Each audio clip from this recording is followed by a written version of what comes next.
질그릇은 겸손, 약함, 부정. 그런데요, 이 질그릇은요, 겸손이나 약함보다도요, 부정적인 의미가 더 강합니다. 왜냐하면 질그릇은 철과 대비되어서 나오면서 약하다라고도 하고 부정하다는 개념을 가지고 있습니다. 우리가 아시는 것처럼 정결이냐 청결이냐 이 부분이잖아요. 근데 아시는 대로 우리는 청결이 아니라 정결이죠. 로마법에는 청결인데 유대법은 정결을 강조하고 있습니다. 근데 흙은 정결할까 부정할까? 목사님이 어떻습니까? 흙은 정결할까요? 부정할까요? 흙은 부정의 의미로 이렇게 표현되고 있습니다. 그 이유가 뭐냐면은 흙은 물을 부으면 다 스며들기 때문에 굉장히 부정하다고 이야기합니다. 그래서 이스라엘 백성들에게 항상 발은 부정의 개념으로 이렇게 표현되고 있습니다. 그래서 아시는 것처럼 예루살렘 성전에 제사장들이 신경통한 자가 많았다고 그래요. 신경통한 자가. 그 이유가 뭐냐면 성전 자체, 흙 자체가 부정하기 때문에 흙이 아니라 그 바닥 전체에다가 대리석을 깔아서요. 그래서 성전에 나갈 때는 반드시 맨발로 나가게 돼 있잖아요. 지금도 요즘 뭐 어디나 신전들 이런 데 가면 반드시 신발을 벗어야 되잖아요. 그런데 그 제사장들이 늘 태어나서부터 그러니까 종신토록 성전에서 봉사하는 제사장이 있고 반차를 쫓아서 올라오는 제사장이 있다고 했잖아요. 그런데 그 제사장 중에서 성전에서 머무르는 제사장들은 겨울 같은 경우 겨울에도 맨발로 봉사를 해야 되기 때문에 굉장히 동상 환자가 많았고 그 다음에 아시는 것처럼 신경통 환자가 많았다고 합니다. 그래서 바닥 전체가 변치 않는 대리석으로 깔았다라고 이야기합니다. 자, 그래서요 우리가 질그릇에 속해 있는 것으로 왜 부정하냐? 밖으로 배어 나오기 때문에 그렇습니다. 그래서 항상 그 질그릇인데요. 자, 목사님들 성경의 창세기 10장 3장 14절에 보면 뱀에게 하나님이 저주하시면서 그 말씀 하시잖아요. 너는 정신토록 배로 기어다니며 흙을 먹을지니라. 자, 목사님들 뱀이 흙 먹습니까? 근데 왜 성경은 뱀에게 흙을 먹어야 된다고 이야기하죠? 지난번에 강의하는 것과 연결이 돼 있습니다. 아시는 것처럼 우리가 몸을 하나님께서 흙으로 지으셨잖아요. 그래서 이게 사단이 계속 공격하는 대상이 그러니까 우리 육체를 공격하는 거죠. 그래서 사단의 개념도 아시는 것처럼 사단, 마귀, 귀신 이렇게 삼위로 이렇게 구별 짓잖아요. 그래서 우리가 아시는 것처럼 사단은 예수님의 구속사를 방해하는 그런 존재로 나타나는 것을 보게 됩니다. 자, 그런데 우리가 아시는 대로 예수님께서 성경에 보면은 마귀에게 시험 받으러 광야로 나가셨다 이렇게 말씀하세요. 그런데 광야로 나가셨다가 예수님께서 40일 금식하시고 나서 사단의 유혹 앞에서 사탄아 물러가라 이렇게 말씀하세요. 앞에서는 마귀라고 표현되고 뒤에서는 사단이라고 표현을 합니다. 왜 그랬을까요? 우리가 예수님께서 이 공생에 시작하시기 전에 40일 금식을 하면서 물론 그분은 하나님이시잖아요. 근데 그 공생애로 들어가기 전까지는 인간 예수, 인자 예수로 더 강조가 됐죠. 그러면 아시는 것처럼 사단은 지난주에도 말씀드린 것처럼 사단은 예수님의 구속사를 방해하잖아요. 그래서 마태복음 16장에도 베드로가 사람들이 나를 누구라고 하더냐라고 할 때 베드로가 그러잖아요. 주는 그리스도시요 살아계신 하나님의 아들이십니다. 이렇게 고백하고 나서 내가 십자가를 져야 하리라 죽는다라고 이야기하니까 주여 그리하지 마옵소서 할 때 예수님은 아주 베드로에게 사탄아 물러가라고 이렇게 꾸짖습니다. 그래서 사탄이라고 하는 개념으로 나오는 전체 맥락을 보면은 전부 뭘로 우리가 보냐면 예수님이 구속사, 하나님의 십자가의 그 구속사를 방해하는 세력으로 나올 때는 사단입니다. 그래서 예수님께서 처음에는요, 마귀의 시험을 받으러 광야로 나가사 이렇게 표현하고 있습니다. 그런데 40일 금식하시고 나서 사단이 유혹할 때에 사탄아 물러가라라고 말씀을 합니다. 즉 이 말이 뭐냐면 40일 금식 들어가서 하나님 앞에 서기 전까지는 인간 예수로가 강조됐던 것을 보게 됩니다. 그러나 그 40일 금식하시고 승리하시면서 그 이후에는 사탄은 하나님으로, 예수 그리스도가 하나님이신 신성이 강조되는 부분으로 이렇게 나타나게 되는 거죠. 자, 그래서 우리가 늘 그 본문의 말씀을 통해서 우리가 뭘 볼 수 있냐면은 히브리 문화와 헬레니즘 사상과 헤브라이즘 사상의 모습이 나타납니다. 그러니까요, 헤브라이즘 사상, 바로 히브리 사고는 뭐냐면은 광야는 하나님을 만난 장소가 이렇게 늘 인식이 됩니다. 그러니까 성경에서는 광야라고 표현되고 있는 것은 고난도 있지만은 그러나 하나님을 만난 장소 이렇게 이야기를 합니다.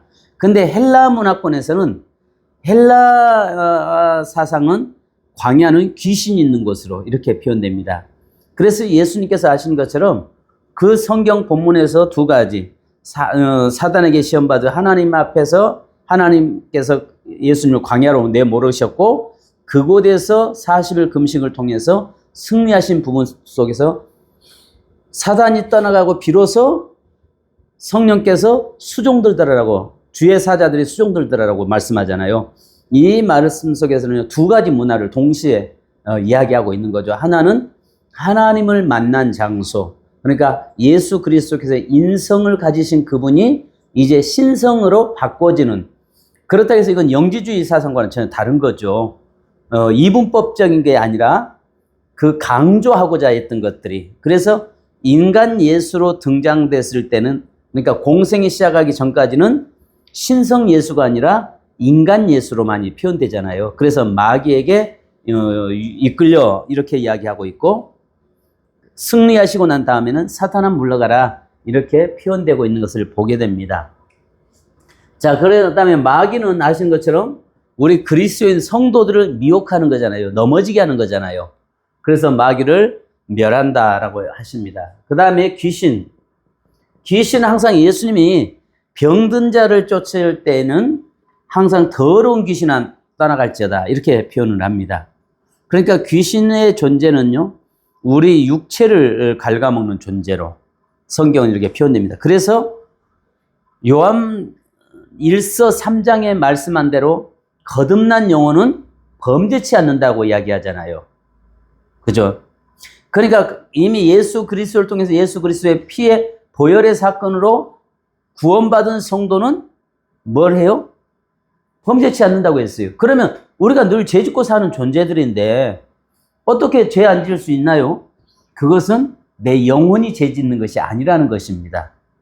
그래서 성경에서 말씀한 대로 목욕한 자는 발만 씻으면 된다고 하는 의미가 바로 그런 개념이죠. 자, 그러면 이 귀신들의 공격은 우리 성도들의 육체를 공격하는 것으로 이렇게 표현되죠. 그래서 성도의 육체인데 아시는 것처럼 이 육체가 뭘로 지어졌어요? 흙으로 만들어졌잖아요. 근데 고린도전서에서는 뭐라고 말씀해요? 이것이 질그릇이라고 했잖아요. 우리가 질그릇에서 이제는 아시는 것처럼 목사님들, 질그릇은 몇 도로 구워지는지 아세요? 도자기가 그렇고요. 질그릇은 300도에서 400도면 질그릇은 구워집니다. 근데 도자기는 1300도에서 구워집니다. 자, 그런데 반면에요, 그 우주선을 발사할 때 제일 그 기술 앞머리가 뭘로 만들어진지 아세요? 공기와 마찰되면서 그 열이 굉장히 발산되는데 그것을 감당하는 것은 도자기라는 겁니다. 근데 그 도자기는 무려 한 3000도 이상에 구워지는 거라고 합니다. 그러면 이것을 영적인 의미로 바꿔지면요. 어떤 면은 질그릇의 성도가 있고, 그 다음에 도자기의 성도가 있고, 우주선의 그 앞머리의 성도. 근데 그것은 우리에게 강함은 뭘 이야기하냐면 성령의 불 속에, 우리가 성령의 불의 도가니 속에 들어갔다 나오면 강한 자가 되는 거죠. 그죠? 그러니까 우리는 질그릇은 깨지기 쉬운 존재인데 내 안에 그리스도가 계시고 그 내 안에 그리스도를 통해서 내가 성령 안에서 이 성령의 불로 뜨거워질 때, 그 경험할 때 우리는 강한 자가 되는 거죠. 그러니까 오늘날 그리스도인들 중에서 도자기 질그릇에 속한 자가 있고, 그러니까 생각해 보십시오. 사단이 이 흙을 먹어야 된다라고 이야기하는데 도자기처럼 강하게 구워진 거, 그 다음에 거기보다 제가 아는 목사님이 저도 차를 좋아하지만은 차를 많이 하지만은 그분도 이렇게 차를 많이 하세요. 근데 차 박사세요. 차로 인해서 대구대학교에서 대구 영남대학교에서 박사학위를 받은 분이세요. 근데 이 목사님하고 차를 이렇게 나누는데 그 다완 있잖아요. 다완. 그 다완도 다양하잖아요. 근데 저한테 보여주면 이게 얼마짜리인지 아십니까? 하더라고요. 내가 볼 땐 접시죠. 나도 차 하는 사람이면 접시에 불과하죠. 대접. 그러니까 그건 이제 말차 타는 대접, 이렇게 가루 저어서 거품 내서 일본 사람들이 많이 마시는 거잖아요. 그걸 마시는 데인데 그거에다가 저를 이제 정성껏 이렇게 타서 버금을 내서 저한테 주셨어요. 그리고 나서 마시면 이게 얼마짜리인지 아십니까? 뭐 내 생각에는 한 10만 원 하겠네요 했어요. 1,500만 원짜리 도자기 하나에 여기 차그릇 하나에 예. 거기다 마신다고 해서 뭐 그 맛이지. 도자기에다가 마신들, 질그릇에다가 마신들 뭐 맛이야 똑같겠죠. 근데 사람 기분은, 근데 1,500만 원짜리라고 하니까 맛이 더 있어 보이는 느낌이 그러더라고요. 그러니까 이게 질그릇 중에서도 우리가 이게 영적인 의미 아니겠어요? 그러니까 우리가 이 질그릇으로 만들어져 있는 그릇이냐, 내가 도자기로 만들어진 나냐, 아니면 정말 그 우주선 발사체 그 앞 모서리 거기에 그렇게 강한 도자기가 돼 있느냐. 그러니까 그것은 내가 성령 안에 성령의 불로 구워질 때 강한 자가 되는 거죠. 그래서 성경에서는 여기 하나님께서 창세기 10장 7절에 2장 7절에서는 흙으로 사람을 만드셨다고 했잖아요. 지난번에 아파르와 에레츠와 아담아 그 이야기를 했잖아요. 그러니까 이 흙으로 만들어진 존재, 그래서 뱀이 너는 늘 흙을 먹어야 될지니라 하는데, 우리가 사단의 역사보다 성령의 능력이 더 강하면 그것들을 공격 못하죠. 그러니까 질그릇으로 만들어져 있는 우리 인생은 연약한 인생이지만 부정함을 의미하거든요. 성경에서 흙은 우리가 아시는 것처럼 이건 부정한 개념으로 많이 쓰여지거든요. 그래서 발에 신발을 신고 있는 것은 이 부정하기 때문에 항상 벗어라, 신발을 벗어라라고 말씀을 하고 있는 거죠. 자, 그래서 우리가 이 흙의 개념에서는요, 겸손, 연약함도 이야기 있지만은 부정함이 더 강조된다는 것이죠. 자, 그리고요, 우리가 한 가지 볼 수 있는 것은 유대인의 그 성인식, 이 바르 미츠바라고 하는 게 있죠. 우리가 이 성인식 미츠바라고 하는 이 바르는 아들이라는 말이거든요. 미츠바는 율법이라는 말이에요. 그러니까 율법의 아들이라는 이야기죠. 그러니까 성인식을 하는데, 우리가 여기서 보십시오. 유대인에서는 성인식은 13살에 성인식을 하거든요. 그러면 우리가 아시는 것처럼 야곱이, 에서와 야곱이 이제 여기에서 또 우리가 생각을 하셔야 됩니다. 지난번에 우리가 야곱이 그 형 에서를 속일 때 나이가 몇 살 정도 됐다고 했죠? 60살? 거의 한 70 가까이 돼요. 형이 에서를 속일 나이가 그렇게 간다고요. 그때까지 그런 많은 거예요. 그렇죠. 그러니까 이게 이제 뭘 생각하냐면 보면 우리가 성경에 하나님의 특별히 은혜가 있는 사람은 털이 많은 사람, 몸에 털이 많은 것이 하나님 은혜가 있다고 했잖아요. 그러면 한 가지 보셔야 할 게 뭐냐면 에서와 야곱에서요. 에서와 야곱. 자, 이 에서에게는 두 가지 수식어가 붙죠. 털사람. 두 번째 에서에게 있는 것은 어떤 뭘 의미가 있죠? 사냥꾼, 들사람. 들사람으로 표현되죠. 근데 야곱은 뭐래요? 집안에서 어머니 부엌대기, 어머니 품에서 치마폭에서 노는 사람, 덜 떨어진 사람. 한마디로 말하면 야곱은 덜 떨어진 사람이에요. 제가 글씨 참 이해하고 하십시오.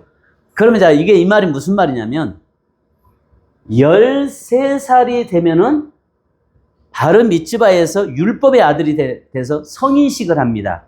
우리나라는 몇 살에 성인식 하죠? 지금 19세. 아니에요. 우리나라 17살에 아닌가요? 성인식. 남자 성인식. 19세. 한번 인터넷 한번 찾아보십시오. 요즘은 뭐 인터넷 쓰면 난 12살로 알고 있었거든요, 사실은. 우리나라에. 네. 난 모르겠어요. 근데 네. 네. 그 에서도 구원을 받았죠? 그게 궁금해요. 제가 그래. 아브람과 맺어진 언약 관계 때문에 받았다고 봐야죠. 왜냐하면 에돔 족속 중에서도 하나님의 제사장들이 있었으니까. 안 받은 건 너무 억울해. 근데 이제 성경에서 아브람을 통해서 쭉 찾아 사상으로 나가잖아요. 그것은 결국은 제가 이제 그 부분 논문을 제가 이제 학위 논문을 그걸로 전 썼거든요. 근데 성경을 전체 보니까 이방인에게 이방인 구원으로 넘어가기 위한 하나의 구속사적인 관점으로 성경이 다루졌잖아요. 19세. 근데 이스라엘에서는 13살에 바르 미츠바라고 해서 성인식을 하거든요. 율법의 아들이 되었다 그 말입니다. 그러면 율법의 아들이 되었다는 말은 가정을 책임질 수 있는 자격이 부여됐고 이제 율법을 지킬 수 있는 자격이 부여됐다 그 말이거든요. 자, 그러면 자, 여기서 한 가지 몇 가지 좀 말씀드리려고 합니다. 에서는 털 사람이다. 그리고 에서는 들 사람이다. 이 말이 무슨 말이냐면 자, 사람들이 생각할 때 털이 많다는 것은 하나님의 은혜가 많이 있다는 이야기입니다. 하나님의 은혜가 있다는 이야기예요. 그래서 성경에서 보면 우리가 아시는 것처럼 다윗이 그의 압살롬을 보면서 뭐라고 하냐면 사람들이 전부 볼 때 잘생겼지만은 뭐가 많다고 했죠? 머리숱이 많았고 털이 많았다는 것입니다. 그러니까 이 사람 특별히 하나님의 은혜가 있는 사람이었다라고 생각을 한 거예요. 그러면 우리가 아시는 것처럼 그 삼손의 이야기를 통해서도 머리털이 밀림으로 해서 하나님의 은혜가 떠나가는 힘을 잃어버리는 이런 모습들을 표현합니다. 근데 그러면서도 그들 사고, 그러니까 지금 중동 지역의 문화에서는요, 털이 많으면 은혜가 있는 사람이에요. 그래서 아시는 것처럼 결혼한 사람들 전부 다 수염을 길리잖아요. 총각들은 수염 안 길르죠. 그러니까 지금도 중동 지역에서는 이슬람에서 그러잖아요. 그러면 이 털 사람이라는 말은 하나님의 은혜가 있는 사람이고, 들 사람이라는 말은 가정을 나가서 책임지는 사람이다. 책임질 줄 아는 사람이다. 그 말이에요. 사냥을 하고 들에 나가서 그것을 잡아가지고 와서 가족을 돌볼 수 있는 자격이 부여된 사람이다. 그러면 13살 때까지는 누구에게서 양육되냐면 어머니에게서 양육되는 사람입니다. 그러니까 어머니에서, 그래서 성경 시편에 이 자식은 밀실에 있는 자식이고 아내와 자식은 밀실에 있고 그 다음에 화살통에 가득 차 있다는 것은 복이 있다라고 하는 의미가 뭐냐면 밀실 안에, 그러니까 안방의 안에다가 감춰져 있는 자식들이라는 거죠. 어리다는 말이죠. 그 어린 자식들은 13살까지는 누굴 속에서 있냐면 어머니에게서 양육받으면서 자라다가 바른 미tz바를 행하고 나면, 성인식을 하고 나면 그때 이제 어머니 품에서 떠나서 남자들이 사는 것입니다. 남자들이 사는 겁니다. 그러면 당시의 집의 구조가 어떻게 이루어지냐면은 아시는 것처럼 첫 번째는 이제 족장 시대잖아요. 천막으로 짓습니다. 이렇게 집을 하나 지어지면 아들이 결혼하면 옆에다 이렇게 짓습니다. 계속 이렇게 늘려간단 말이죠. 그래서 밀실이라고 하는 말은 여기 안에 내실, 바로 여기를 이야기합니다. 그러니까 여기다가 아내와 어린 자식들을 이 안에서 보호하고 나머지는 남자들이 잠을 자면서 가정을 지키게 돼 있어요. 그러니까 13살이 되면은 바른 미tz바를 통해서 이제 그들이 성인식을 하고 나면 여기서 나와서 이제 삼촌이나 큰아빠나 작은아빠, 그 남자들 속에서 같이 뭘 하냐면은 사냥을 배우고 가정을 지키는 훈련을 하고 그 다음에 이제는 보호자가 되는, 가정을 책임지는 자가 된다 그 말이죠. 자, 그래서 이렇게 둘러치는데 에서를 이야기하는 건 털사람 하면 하나님의 은혜가 특별히 있는 사람일 뿐만 아니라 바로 들사람이라는 말은 사냥해서 가정을 책임질 줄 아는 사람이다 그 말이에요. 그러니까 남자 이삭의 입장에 볼 때는 누가 하나님의 은혜가 있는 사람이 에서가 있는 사람이라고요. 에서가 있는 사람인데 야곱은 덜 떨어진 사람으로 거의 70세 되기까지 그가 어머니 치마폭에서 부엌에서 여전히 어머니에게서 벗어나지 못한 성인아이라 그 말이에요. 13살이 영적으로 안 된 아이다 그 말이에요. 그러니까 누가 봐도 인간적인 모습으로 볼 때는 에서지 야곱이 될 수 없다는 거죠. 그런데 하나님은 에서가 아니라 야곱을 선택하신 이유가 있죠. 뭐겠어요? 자, 우리가 아시는 것처럼 이스라엘은 모계사이잖아요. 어렸을 때는 어머니로부터 신앙교육을 받잖아요. 바로 우리가 아시는 것처럼 야곱은 어머니 밑에서 신앙교육을 받는 사람, 늘 하나님이 전에서 영적으로 밀실해서 늘 하나님 앞에서 가까이 있는 사람. 에서는 그래서 결국은 이방 여인과 결혼하고 가나안 여인과 결혼하고 애굽 여자와 결혼하고 그러면서 그가 부모에게를 기쁘게 하지 못하는 걸 알면서 좀 많이 힘들어했던 것을 보잖아요. 그러니까 이 모습에서는 그는요, 야곱은 하나님 안에서 어머니로부터 신앙교육을 받았다는 이야기입니다. 자, 그런데요, 우리가 보면 악한 자 밑에 우리가 아시는 것처럼 사무엘은 정말 어떤 자예요? 믿음이 있는 자였잖아요. 근데 그 두 아들들은요. 엘리의 제사장에게도 그 두 아들은요. 그 다음에 히스기야의 아들들은요. 전부 다 성경에 보면은 이름 있는 유명한 하나님을 잘 섬겼던 그 자녀들 밑에 좀 잘 섬기는 자녀가 나와야 되는데 악한 자가 나오거든요. 왜 그럴까요? 그런데 거기에 한결같이 뭐가 등장하냐면은 악한 자들, 그러니까 선한 자들, 하나님을 잘 섬겼던 자들의 아내 이름이 한결같이 안 나오더라는 이야기죠. 사무엘의 아내가 누군지 아세요? 엘리의 아내가 누군지 아세요? 히스기야의 아내는요. 그러니까 이게 뭘 이야기하냐면, 근데 그 선한 왕의 악한 자에게서 선한 자가 나오잖아요. 그죠? 근데 악한 자 속에 선한 자가 나오는데 거기는 한결같이 어머니 이름이 등장을 해요. 어머니 이름이 등장했다는 말은 무슨 말이냐면, 사무엘도 그렇고 전부 다 히스기야도 그렇고 하나님 앞에서 하나님 잘 섬기던 사람들이 사역 때문에 바쁘다 보니까 밖으로 나가게 되잖아요. 남자는요.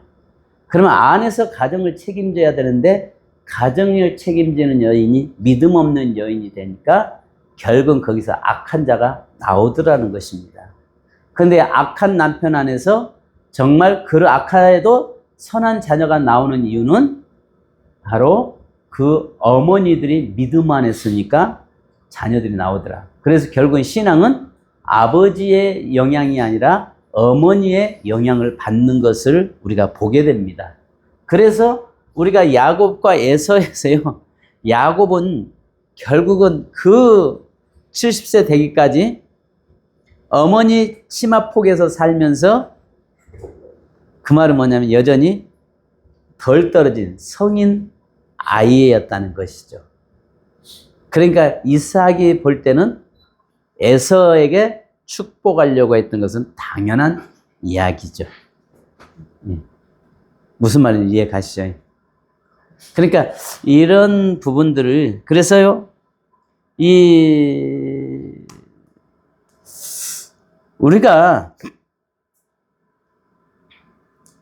그 다음에 성인식이 이제 율법이 13살의 율법에 이제 매이는 자가 되잖아요. 그러면 왜 유대인들에게 죽음의 시체에다가 지난번에 제가 보여드린 것처럼 몰약을 갖다가 바를까요? 냄새 안 나게. 근데 사실은 시체를 썩지 않도록 하는 것이 아니라 냄새를 중화시키기 위해서죠. 그러면 한 가지 이야기 말 나왔으니까요. 이집트에서는 왜 미라를 만들죠? 이집트에서는 장례 문화가 미라 만드는 거잖아요. 왜 미라를 만들었죠? 일반인들은 미라를 못 만듭니다. 왕족들만 미라를 만들게 돼 있죠. 근데 사실은 카이로 박물관에 가보시면 아시겠지만 거기는 모세가 참 많잖아요. 그 미라들 있고 관들이 보면 모세라고 하는 이름을 가진 관들이 많아요. 투스투모세 1세, 투투모세 2세 이렇게 해서 그런 모세가, 그러면 이 말은 무슨 말이냐면 나일강의 신의 아들이라는 말이거든요. 모세라는 말도 나일강 신의 아들이라는 이야기잖아요. 물에서 건져냈다 이 말은, 나일강에서 건져냈다는 말은 나일강 신의 아들이라는 말이죠. 사실은 모세 앞에다가 여호와의 모세 이렇게 이름을 붙여야 맞거든요. 모세 하면은 여호와의 모세, 하나님의 아들 모세 이렇게 돼야 되거든요. 그러니까 거기에는요 모세라고 하는 이름이 많습니다. 애굽에 한번 가보시면요, 그 카이로 박물관에만 가도 그런 게 모세가 이렇게 많어? 그럴 수 있습니다. 자, 그런데 우리가 한 가지 볼 수 있는 것은, 그렇게 미라를 만들어 놓는 것은 이 죽음의 사자가 와서 육체를 이렇게 뜯어 먹으니까 육체가 썩는다는 겁니다. 그러니까 이것을 죽음을 면해 보려고 육체를 썩지 않게 만들면은 죽음의 사자가 와서 뜯어 먹지 않잖냐. 그러면서 어떻게 하면 우리가 더 생명을 유지하고 오래 영생하도록 살 수 있을까? 이런 개념으로 미라를 만든 거거든요. 근데요, 이스라엘의 장례식은요, 2번의 장례식을 합니다. 2번의 장례식을 치르는데요, 우리가 그 사람이 오늘 죽으면 그러니까 부자는요, 거의 5% 정도만 이 동굴에다가 무덤에다가 매장시키고요. 나머지는 95%가 땅에다가 매장을 시킵니다. 그런데 죽으면은 새날을 더럽힐 수가 없으니까, 율법적으로 새날을 더럽힐 수 없으니까 그날, 그러면 하루가 시작이 언제부터죠? 해가 질 때부터 시작되는 거잖아요. 그죠? 하루가, 우리는 해 뜰 때부터 하루가 시작되는데 거기는 해가 질 때부터 하루가 시작되는 거거든요. 그러니까 하루가 시작되는데 그 율법으로 새날을 더럽힐 수 없으니까 오늘 죽으면 바로 갖다 묻어야 된다고요. 묻는데 보통 두께가 30cm 정도밖에 흙 안 덮어요. 그러니까 결국 뭐냐면 12살에 13살에 여기에 이 성인식을 하고 나서 이제 율법에 책임지는 자가 됐잖아요. 율법에 책임지는 자가 됐는데 이제 이 율법을 벗은 날이 죽는 날이에요. 그러니까 율법을 벗은 날이 죽음인데, 그것도 뭐 하냐면은 죽음의 시체를 갖다가 묻고 나서 깊이 묻질 않습니다. 30cm 정도. 그러니까 30cm 정도만 땅에다 흙을 덮어 놓으니까 어떻게 했어요? 금방 살들이 다 썩겠죠.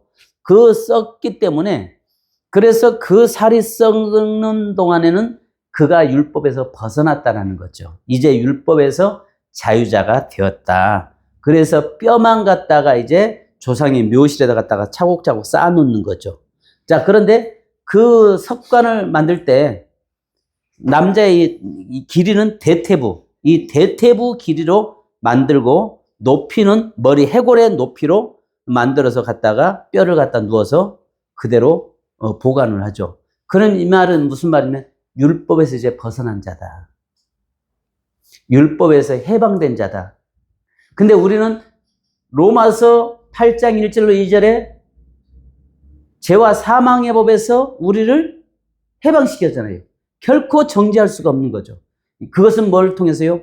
예수 그리스도의 십자가의 은혜로 우리는 율법에서 해방된 자가 되었잖아요. 그죠? 근데 그들에게는요, 이 13살 바르 미츠바라고 하는 이걸 통해서 이제는 율법을 책임지는 자가 됐는데, 이 율법에서 벗어난 자는 언제야 비로소 벗어나냐면 그가 죽어서 1차 장례는 시신을 갖다가 묻는 거, 1차 장례. 2차 장례는 땅을 파서 그 시신을 파서 갖다가 조상의 묘실에다가 옮길 때에 비로소 장례식을 치르는 겁니다. 이때 뭐냐면 육체에서 이 흙이 다 걷어지었기 때문에 그는 뭐가 됐냐? 이제 율법에서 해방됐다. 이렇게 보는 거죠. 근데 우리가 율법에서 해방될 수 있는 유일한 방법은 갈라디아서 2장 20절에 예수와 함께 죽고 예수와 함께 사는 길이 율법에서 해방된 길이죠. 그죠? 그러니까 우리의 삶에서요, 그러니까 13살 바로 미츠바와 죽음에서 두 번째 장례식, 이게 율법 아래 매여 있는 자, 율법을 지키는 자, 바로 그것을 이야기하고 있습니다. 저희 이쪽은 충청도의 장례식을 가서 보니까요, 충청도부터 경기도까지는요, 와, 갔다가 석회를 놓고 탈고를 하잖아요. 관을 빼고 그 염해가지고 무거운 발로 막 밟아서 부활해도 못 일어나겠더만. 얼마나 너무 깎아밟으니까요. 근데 저희 시골 쪽에는요, 그러지 않아요. 관체 묻습니다. 두 번, 그러니까 아주 굉장히 불편한 게 있죠. 지금은 그런 게 많이 사라졌습니다만, 옛날에 저희 어렸을 때는 사람 죽으면 관체 묻었다가 한 3, 4년 지나면 거기서 다시 파서 뼈만 따로 골라서, 그러니까 살이 안 썩은 것은 대꼬챙이로 살 다 뜯어내가지고 갖다가 뼈만 따로 묘를 써요. 그게 전라도 쪽에 장례법입니다. 그래서 그거 보면서 이게 성경적이네. 이게 성경적이네. 제가 그런 생각을 저는 해본 적이 있습니다. 자, 그러니까 여러분 보십시오. 그러면 더 한번 이렇게 들어가 보면요. 사람이 죽어서 이제 1차적으로 새날을 더럽힐 수 없으니까 바로 묻는데 빨리 썩게 하기 위해서는 땅에서 최대한 깊이 얕게 묻어야 되겠죠. 그러면 거기다가 높이가 한 30cm 정도 이렇게 흙 안 덮으니까 금방 썩겠죠. 그러면 예루살렘에 6월절 때 되면은 몇 명이 온다고 했죠? 170만 명이. 그러니까 당시에 예루살렘이 인구가 한 20만 명 정도 되는 예수님 당시만 해도요. 굉장히 그 도시가 엄청나게 큰 도시였죠. 그런데 로마에서 항상 늘 6월절 되면은 이 유대인들이 골칫덩이였죠. 왜냐하면 식민지하에 있는 다른 민족은 그런 게 없는데 이게 6월절이나 이런 절기 때마다 모이면은 거기에서 우리가 아시는 것처럼 그 SNL 무슨 셀로 땅 시몬 있는 셀로 땅들 독립운동하는 그 셀로 땅 있잖아요. 이 사람들은 가서 죽이고 도망가고 막 그렇게 하니까 골칫덩이였잖아요. 그러니까 심지어 네로가 뭘 이야기하냐면 저 지중해에다가 저 유대 민족들 다 들어다가 그냥 다 수장시켜버려라 할 정도로 골칫덩이였던 민족이에요. 그러면 그 골칫덩이였던 그 민족이 또 모인단 말이죠. 모이니까 긴장할 수밖에 없죠. 그래서 로마에서 도대체 몇 명이나 모이냐 하고 보고하라고 하는데 그 보고서들이 발견됐죠. 몇 명 정도 모이냐 하니까 로마 집정관이 황제에다가 편지에서 보고한 것이 몇 명이냐면 작년에 몇 명 모이는지 모르잖아요. 셀 수 없잖아요. 세는 방법 간단하죠. 대속죄일에 양 몇 마리 잡았냐가. 그러면 10사람당 한 마리를 잡잖아요. 10사람당 한 마리를 잡아서 그 골목골목마다 화덕을 만들어 놓는데 그 골목골목에 화덕에서 10사람이 모여서 6월절 만찬을 하게 돼 있거든요. 그러니까 몇 마리가 잡혔냐라고 이야기하니까 속죄일에 17만 마리 양이 잡혔습니다. 그러면 170만 명이 모였다는 이야기죠. 여러분 생각해 보세요. 17만 마리가 잡히고 나면은 6월절이 지나고 나서 오순절이 무슨 날이죠? 맥추절이기도 하죠. 그죠? 오순절이 성령 강림이죠. 자, 잘 들어보세요. 이스라엘 백성들이 애굽에서 나와서 시내산에 도착한 날이 며칠이죠? 오순절이에요. 가서 그곳에서 뭘 받았냐면은 하나님의 율법을 받은 날이 오순절이에요. 그러면 이제 아시는 것처럼 자, 하나의 국가가 세워지려면 뭐가 있어야죠? 백성이 있어야, 국민이 있어야 되고, 영토가 있어야 되고, 그 다음에 이제 국민과 영토와 그 다음에 법이 있어야죠. 그죠? 주권, 법이 있어야죠. 그런데 아시는 것처럼 성경에서 하나님께서 아브라함에게 약속한 것이 너희 후손들이 돌아와서 애굽강에서부터 저 바벨론강까지 하나님께 그 땅을 너희에게 유업을 주겠다고 했어요. 그러니까 애굽에서 나와서 홍해를 건널 다음부터 거기는 누구 땅이 되는 거예요? 하나님이 이스라엘 백성에게 허락한 땅이 되었어요. 영토가 됐잖아요. 국민이 있잖아요. 그 다음에 거기에 뭐가 됐어요? 이제 하나님의 율법, 법이 있잖아요. 이날이 오순절이거든요. 그러면 신약의 오순절은 뭐냐면은 그 신약의 오순절에서 주어지는 것이 아시는 것처럼 6월절 지나고 50일이잖아요. 성전 회복이거든요. 그때가 엄격히 따지면 전 지역의 성전 170만 명 그렇게 전국에서 6월절 때 사람이 모였다가 가기 때문에 예루살렘 성전이나 얼마나 많이 망가졌겠어요. 그래서 그날이 성전 보수의 날이거든요. 근데 그때에 하나님의 성전이 보수되는데 뭐가 내려? 성령이 임했죠. 그러면 여기서 우리 한 가지 볼 수 있는 것은 구약의 오순절의 역사는 이스라엘 아브람과 맺은 혈통적인 국가가 세워지는 날이라고 한다면, 신약의 오순절은 이제 이방인, 유대 아브람과 맺은 언약이 파괴되고 이제는 하나님 앞에서 이방인들에게 넘어가서 하나님이 통치자가 되는 하나님의 법 안에서 세워지는 영원한 하나님의 나라가 되는 것, 날이 오순절이에요. 그래서 오순절 성령이 임하고 나서 교회가 태동되는 것은 하나님의 나라가, 그러면 아시는 것처럼 하나님의 나라는 두 가지의 나라가 있잖아요. 보이는 나라가 있고 보이지 않는 나라가 있잖아요. 그러면 이 땅에서 보여진 세워지는 하나님의 나라, 그러니까 이 땅에 세워져 있는 하나님의 나라는 국가와 이념과 사상을 뛰어넘은 하나님의 나라가 되잖아요. 그죠? 그래서 여기에서는 예수 그리스도를 주로 고백한 모든 자들이 모여서 존재져 있는 것이 하나님의 나라.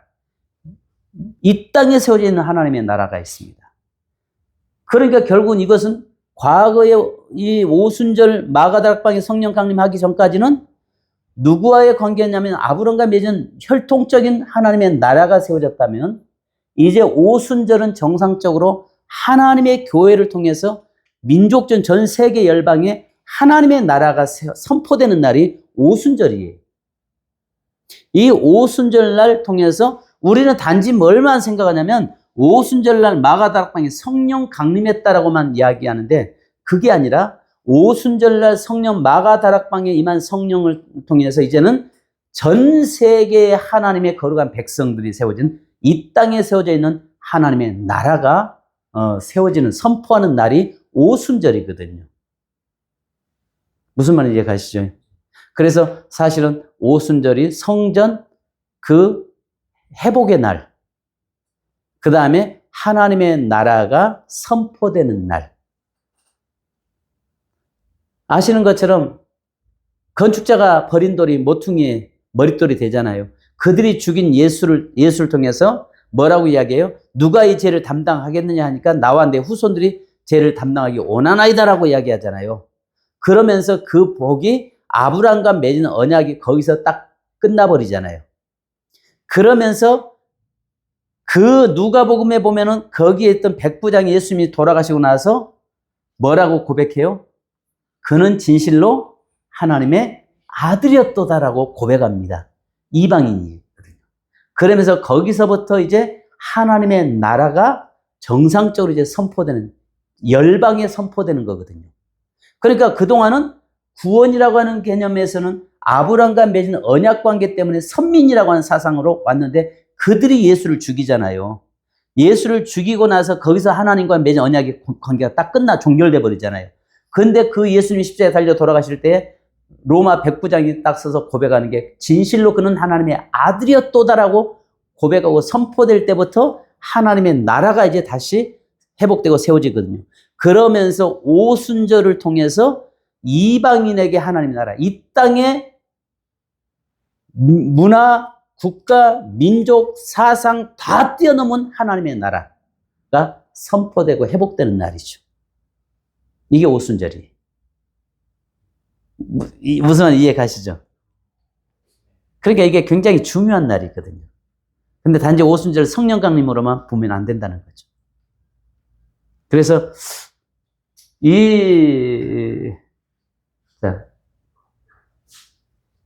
그러면 양을 그렇게 6월절 날 많이 잡잖아요. 근데 예수님 당시에는 왜 예수님은 양으로 하지 않고 떡으로, 빵으로 제자에게 받아 먹으라 했는데 몸이다 라고 하셨죠? 아니, 양고기로 해야 맞잖아요.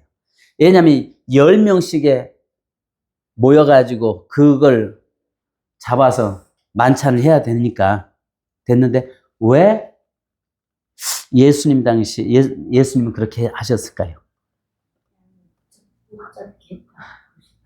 그 당시에 로마에서 법으로 잡지 못하도록 공포를 했어요.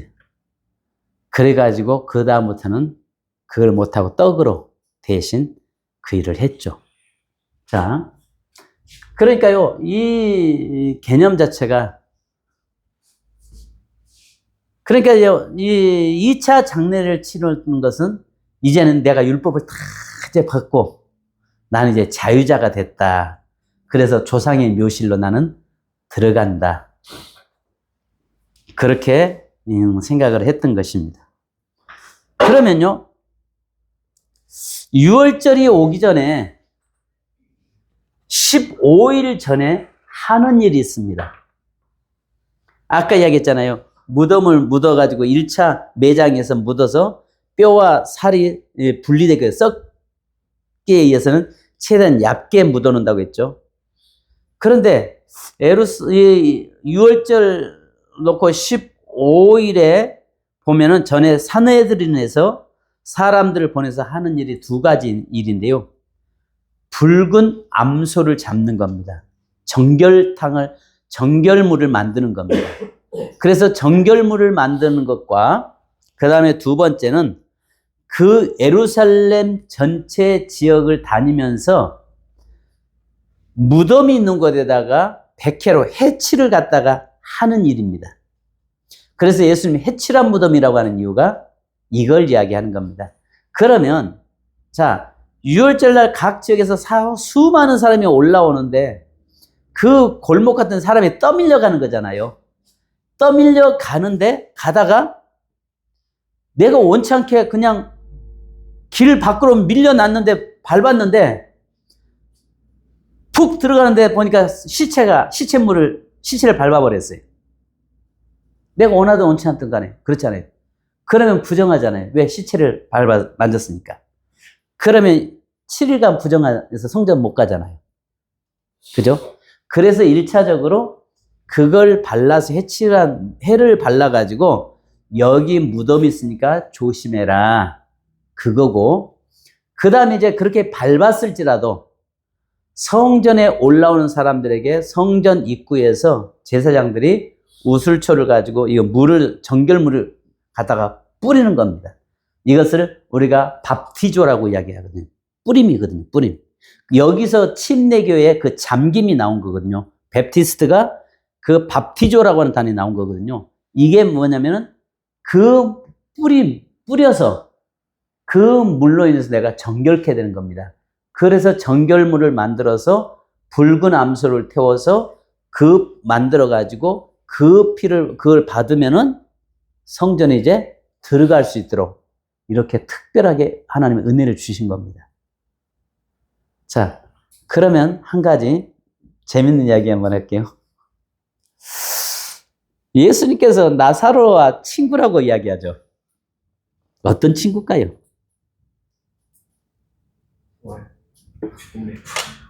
부활 친구는 아니고요. 죽마고 부활 용서하십시오. 그냥 제가 또 어떤 분이 혹시 유튜브 영상 듣다가 뭐 목사가 뭐 예수님하고 뭐 부활 친구로 그런. 자, 이렇습니다, 목사님들. 6월절이 되면은 각 지역에서 사람들이 이제 모여가지고 그 마을에 언제 우리 마을은 출발한다고 이렇게 출발을 합니다. 근데 이제 삶의 여유가 있는 사람들은 성전 가까이 좋은 자리에 숙소를 만들려고 일찍 이제 출발을 하죠. 삶의 여유가 있는 사람. 그러니까 삶의 여유가 없는 사람들은 하루하루 먹고 살기 힘든 사람들은 늦게 당일날 이렇게 올라오는 경우가 많죠. 그러면 예루살렘 성전이 있으면 우리가 아시는 것처럼 여기서부터 2km가 예루살렘 성 안이라고 하잖아요. 성이잖아요. 근데 여기서 우리가 동쪽에서 바로 감람산 너머에 벳바기와 베다니가 있잖아요. 이쪽에 있거든요. 그러면 자 보십시오. 미리서 일찍 올라오는 사람들은 가까운데 이쪽 성전 가까운 데다 집을 얻겠죠. 얻는데 이렇습니다. 우리 집에 비어 있는데 만약에 그 집을 손님에게 방을 개방하지 않으면 한 번 발견됐을 때 그러지 않으면 경고하고 두 번째 발견되면 그 도시 예루살렘에서 추방을 시킵니다. 그러니까 예루살렘에 살면서 해야 될 일은 뭐냐면 그 순례자들에게 방을 제공하는 일입니다. 근데 방을 제공하는 일인데 그 방을 제공하면서 돈 받으면 안 됩니다. 돈을 받으면 그게 발각되면 또 추방됩니다. 그럼 이 사람들은 뭘로 사냐? 그래서 그 사람들이 올라오면서 자기들이 먹고 일주일 동안 머물면서 먹고 마시고 할 거 준비해 오면서 녹그릇을 가지고 옵니다. 녹그릇. 왜냐하면 이때 우리가 무교절에 전부 토기 그릇은 다 깨잖아요. 깨기 때문에 그 녹그릇을 가지고 와서 먹고 가면서 방세 대신에 녹그릇을 주고 가는 겁니다. 그럼 노시 비쌌죠, 그 당시에. 그러면 그 사람들은 녹그릇을 팔아서 그걸로 생활하게 돼 있어요. 그러면 자 보십시오. 일찍 온 사람들은 와서 여기다가 놓고 가는데 여기 집에 만약에 이 집에 빈 집 있으면 우리 집에 비은 집입니다 하고 신천을 갖다 걸어 놔야 됩니다. 그러니까 유월절 만찬을 위해서 예수님이 그 물을 기르렀던 마가 다락방에도 뭐라고 해요? 가서 주가 쓰시겠다고 그 방을 쓰겠다고 합니다 하니까 아낌없이 그냥 조건을 내놓잖아요. 그게 그 당시 문화였단 말이에요. 그러면 각 지역에서 올라오는 사람들이 좀 여유 있는 사람은 성전 가까이에서 방을 얻으려고 하겠죠. 늦게 지내는 사람은 멀어질 수밖에 없겠죠. 예루살렘에서 멀리 방을 얻을 수밖에 없어요. 그러면 멀리 와서 방을 얻고 있다 보니까 이 사람들이 가면서 뭐라고 하냐면은 내년에도 저희가 쓰겠습니다. 미리서 예약이죠. 그러니까 여기 한번 정해지면 계속 그 사람들 지방에 올라오는 사람들이 이 집에서 머물 수 확률이 높죠. 이렇게 오는데 요셉과 마리아 가정은 굉장히 어려운 가정이잖아요. 그러니까 이쪽 베다니에다가 집 얻어지니까 이때 되면은 어려서부터 늘 1년에 두세 차례씩 성전에 올라오잖아요. 성전에 올라오는데 사실 예배드리러 올라온 건 아니에요. 뭐하러 올라올까요? 성전에 올라와서 면전의 떡입니다. 하나님 앞에 내 얼굴을 보여드리는 겁니다. 하나님께서 우리 가정을 지켜주셔서 이렇게 내가 건강하게 내가 살았습니다 하면서 하나님 앞에 내 모습을 보여드리는 겁니다. 그러면 당시에 성전에 올라올 수 없는 사람이 40%였습니다. 우리 어렸을 때만 해도 영양실조로 뭐 버짐 나고 뭐 기계똥 있고 막 여러 가지 막 그런 많았잖아요. 그러면 그거 다 피부병으로 인해서 부정하기 때문에 못 올라갑니다. 그래서 우리가 혈루증 여인에도 사건도 그 사건이잖아요. 그거 보면서 사람들 보는 데서 따라 일하게 해주는 것은 아니 예수님보다 그 여자가 나이가 더 먹었으면 더 먹었지. 어떻게 다 자기보다 나이 더 먹은 사람한테 따라 이야기할 수 있겠어요? 그 말은 뭐냐면 그는 12년 동안 성전에 올라가서 하나님 앞에 자기 자신을 보여드리지 못했던 거죠. 그러니까 그는 스스로 나는 하나님의 자녀가 아니다라고 생각을 하고 있었던 거죠. 그때 예수님께서 그를 치유해서 따라라고 선포해 줌으로 인해서 바로 너도 아브라함의 자녀요 하나님의 자녀다라는 것을 모든 사람이 보는 가운데서 선포해 주는 거거든요. 그래서 따라라고 이야기하거든요. 자, 그러면 아시는 것처럼 늘 오니까 어려서부터 중마고처럼 늘 가까이 하고 같이 들로 산으로 성전으로 올라오고 그런 일을 했던 걸로 이렇게 하는 겁니다. 그래서 예수님께서는 친구가 지금 자고 있다. 이야기하고 있는 겁니다. 무슨 말인지 이해가시죠? 그래서 항상 이 지역에는 늘, 그러니까 삶에 여유 있는 사람은 미리서 올라오죠. 미리서 올라와서 이렇게 그 하나님 앞에 가까이 나가는. 그래서 우리가 이제 이 말 나왔으니까요. 또 그거 있죠. 우리가 성찬식 할 때에 찬미하며 감람산으로 나아가니라. 우리가 그렇게 하고 성찬보 닫죠. 덥잖아요. 그렇게 안 하세요? 우리가 예전에 책자에 보면 성찬 예식을 거행하고 나서 마지막 덮으면서 찬미하며 감람산으로 나아가니라. 그날이 대속죄일에 그 성전은 모든 예루살렘의 그 지붕 위에 높은 곳에 올라가서 시편을 낭송하거든요. 그때 예수님도 시편 121편부터 낭송하면서 그 올리브산에 올라가셨던 그 찬송하면서 그 말씀을 낭송하면서 올라갔던 것을 말씀하고 있는데 그것을 찬송하며 감람산으로 나아가니라 이렇게 표현하고 있는 거죠. 자, 그래서요 여기에서 보면은 이 두 가지, 그래서 백해를 갖다가 바르고 그러면서 거기다가 시신 있습니다. 조심하세요. 이렇게 표시하고 있는 그것과 그 다음에 가서 그러니까 이 붉은 암소를 잡아서 정결례를 물을 만들고 그래서요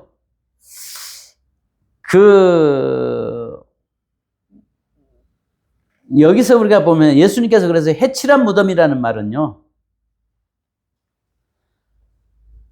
쉽게 얘기해서 바리새인들 보면서 뭐라고 해요? 예수님이 해칠한 무덤, 이거 해칠한 무덤인 자라고 이야기하잖아요. 겉은 해칠했는데 속은 시체가 있다. 이 말은 해칠한 무덤이요. 이 말은 예수님이 하나님 앞에 설 수 없는 자요. 이 말이에요. 하나님 앞에 설 수 없는 자요. 자들이요. 그러니까 자기들은 하나님의 율법을 지킨다고 말씀하고 있지만은 결국은 너희들은 하나님 앞에 설 수 없는 자들이다 라고 이야기하고 있는 것입니다.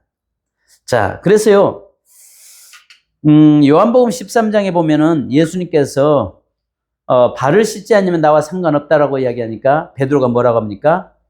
나의 온몸 목욕까지 시켜달라고 하잖아요. 근데 이것은요 청결을 이야기한 것이 아니라 정결의 의미로 이야기하고 있는 것입니다. 그러면 아침에 정결 의식을 한 사람은 하루를 지나고 나면 발만 다시 씻으면 되는 것입니다. 그래서 대부분 유대인들은 매일 아침에 정결 의식을 하고 하루를 시작합니다. 그래서 이것은요 두 가지를 이야기하는 것이죠. 두 가지를 이야기하는데요. 첫 번째는요 정결 의식은 아침마다 정결한 자는 저녁에 이 발만 씻으면 되기 때문에 목욕한 자는 발만 씻으면 된다라고 하는 이야기고, 영혼이 거듭난 자는 육체적으로 날마다 회개하면 됨을 이야기하고 있는 것입니다. 자, 그래서 우리가 질그릇이라는 단어는요, 약하다는 의미도 가지고 있지만 부정하다는 의미도 가지고 있습니다. 그래서 이 보배를 부정한 우리가 가졌다는 의미입니다. 약하다라는 개념보다는 부정하다는 의미가 더 강하죠. 그래서 고린도전서 4장 7절, 고린도후서 4장 7절을 보면 57페이지요. 우리가 이 보배를 질그릇에 가졌으니 이는 심히 큰 능력은 하나님께 있고 우리에게 있지 아니함을 알게 하려 함이라. 우리 연약한 자에게 강한 주님이 계심을 네가 강한 자다 그 말을 하는 것이 아니에요. 우리는 부정한 자인데, 도저히 부정한 자인데 하나님 앞에서 보배이신 예수님을 우리에게 주셨고, 그러므로 해서 우리는 이제 정결한 자가 되었다라고 이야기하고 있습니다. 그래서요, 이 보배이신 예수님을 우리에게 주셨다는 이야기입니다. 고린도 교회는 이방인의 교회인데 어떻게 이런 개념을 이해했을까? 사도들이 이방인의 교회라고 하는 것은 완전한 이방인들에게 쓴 것이 아니라 디아스포라 유대인이 대부분입니다. 여기에 있는 기본적인 개념이 바로 유대이즘, 유다이즘을 이야기하고 있는 것입니다. 자, 그래서요, 우리가 지금도 이스라엘에 가보면요, 검은 옷을 입고 다니잖아요. 이걸 하시딤이라고 이야기해요. 율법의 아들. 그러니까요, 이들은 율법을 지키려고 노력하는 자들. 그래서 이 하시딤, 열정이라는 뜻인데요. 이스라엘에서 검은 옷을 입은 정통 유대인들을 일컫는 말이 하시드라고 이야기합니다. 그런데 우리가 이슬람에서는 성전, 전쟁을 뭐라고 이야기하죠? 지하드라고 하잖아요. 그들은 지하드라고 이야기합니다. 그런데 이스라엘 백성들은요, 율법을 지키고 서 있는 하시드라고 이야기합니다. 자, 여기서 잠깐 우리 쉬었다가, 또 좀 쉬었다가 그래 하겠습니다.